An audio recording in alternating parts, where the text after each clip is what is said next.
Guys welcome back to my channel. आज আমি তোমাদের পেঁয়াজ পোস্ত বানিয়ে দেখাবো। তেল দিলাম, প্রথমে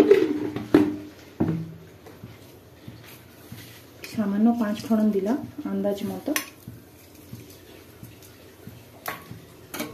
খুবই সিম্পল একটা রেসিপি, খেতে খুবই ভালো। দেখো তোমরা কেমন ভাবে বানাচ্ছি।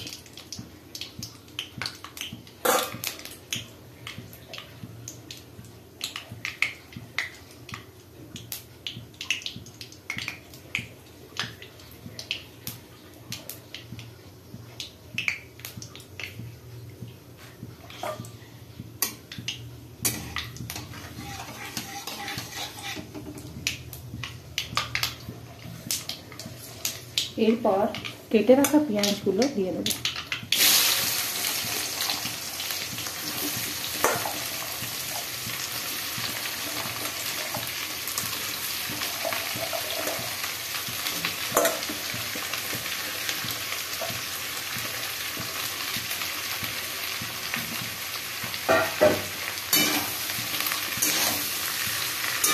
এটা ভালো করে ভাজতে হবে, লাল লাল করে।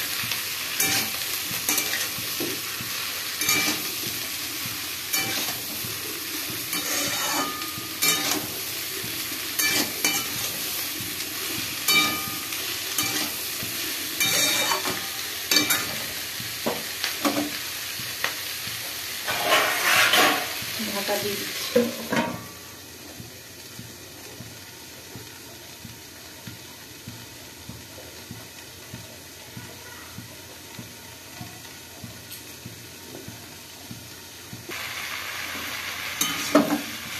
পেঁয়াজটা আর একটু ভালো করে লাল লাল ভাজা হবে, তবে খেতে ভালো লাগবে।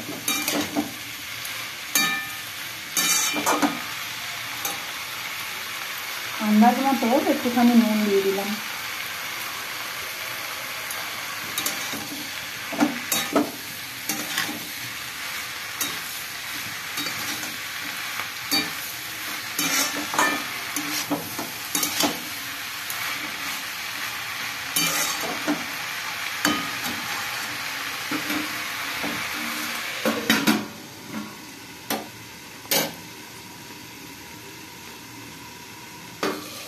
দেখো চেক করে নিই পেঁয়াজটা কীরকম ভালো হয়েছে, আর হালকা লাল হয়ে গেলে হয়ে যাবে।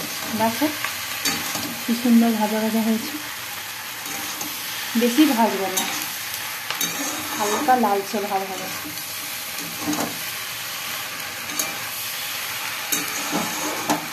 তোমরা কেউ চাইলে হলুদ অ্যাডও করতে পারো, আমি হলুদটা অ্যাড করি না।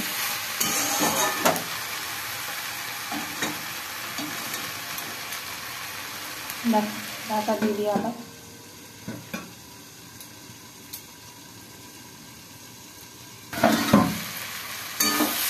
দেখো এইবার প্রপার ভাজা হয়ে গেছে। এবার আমি পোস্তটা অ্যাড করব।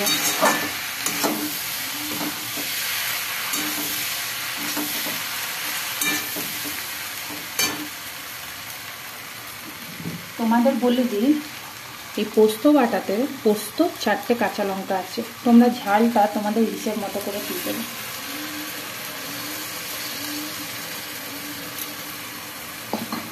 পোস্তটা দেখো অ্যাড করে দিলাম, ভালো করে পোস্তটা মিশিয়ে দেবো।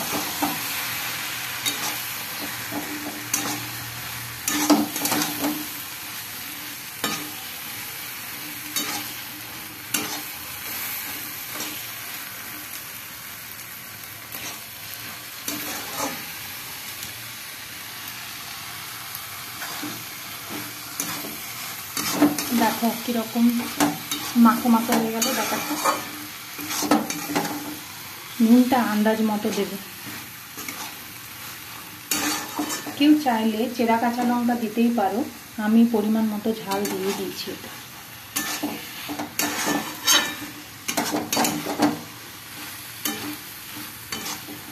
খেয়ে বলবে সবাই কীরকম হয়েছে।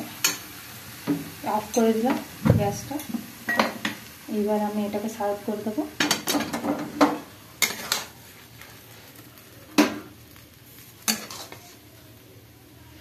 গাইস, তোমাদের যদি আমার বানানো আলু পোস্তটা, পেঁয়াজ পোস্তটা ভালো লাগে তো তোমরা আমাকে কমেন্টস করো, লাইক করো, শেয়ার করো, সাবস্ক্রাইব করবে। আর তোমরা বাড়িতে অবশ্যই বানিয়ে দেখবে কীরকম লাগে, খেয়ে বলবে, বানিয়ে খেয়ে তারপর আমাকে জানিও কমেন্টসে কেমন হয়েছে। সিম্পল একটা খাবার, গরমের দিনে সবাই খেতে পছন্দ করে। ওকে, থ্যাংক ইউ।